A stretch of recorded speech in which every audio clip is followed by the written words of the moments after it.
when I became Brooklyn DA.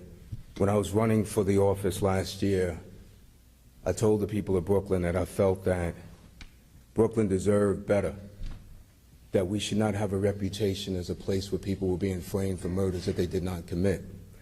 And if I was fortunate to become DA, I would do all I could to restore public trust in the integrity in the criminal justice system in Brooklyn. And that's what I'm beginning to do. Now, when I took office in January, I actually became the DA of the third largest DA's office in the country. Many people don't realize that because Manhattan gets all the play. But the Brooklyn DA's office is the third largest behind Los Angeles and the city of Chicago.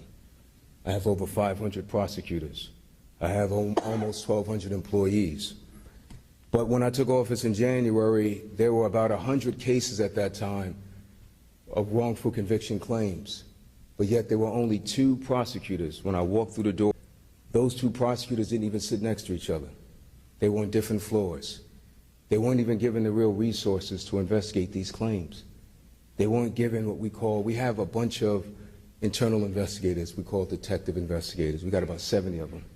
They weren't even given one full time to work on these cases. So I thought that was crazy. And so what I decided to do was to put a real unit together, because my predecessor called it the Conviction Integrity Unit. But I thought the process in place did not have integrity. And so I changed the name and called it the Conviction Review Unit. And I put together 10 prosecutors who no longer prosecute cases. They come to the office every day to review these claims.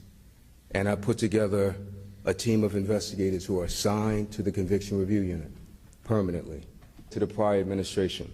And they told me that the prior administration, as they were heading out the door in January, told them, come back to us when you find the real killer. So I took that evidence and I looked at it for 10 months, and then Hurricane Carter wrote a letter to me on his deathbed, but we had already started to look at the case.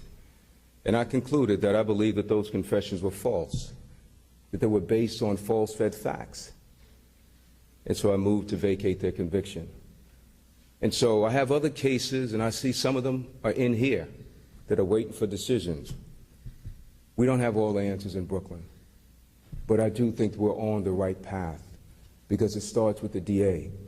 Now, I can't say that there will never be anyone wrongfully convicted under tenure, but I can tell you that I'm going to take swift action. So I told them the days of wrongful conviction in Brooklyn must come to an end, and we have to hold each other accountable. And so I am determined to do what I can in Brooklyn.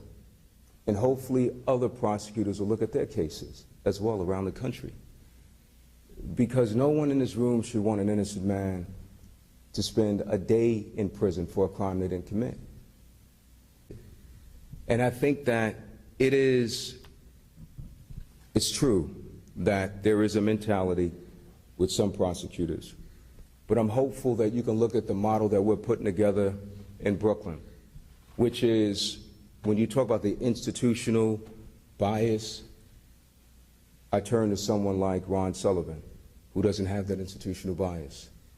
I turn to this independent review panel. They give me their recommendations as well. It's not binding on me. I make the ultimate decision. And then ultimately, I think I put together a team that understands my conviction review unit is not in the basement of 350 J Street. It's on the 20th floor.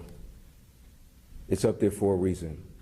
And so I'm here to tell you, I can't defend every prosecutor, but I can only tell you that in Brooklyn, we need to lead the way in the country, because we cannot have innocent men going to prison in Brooklyn or Manhattan and anywhere else.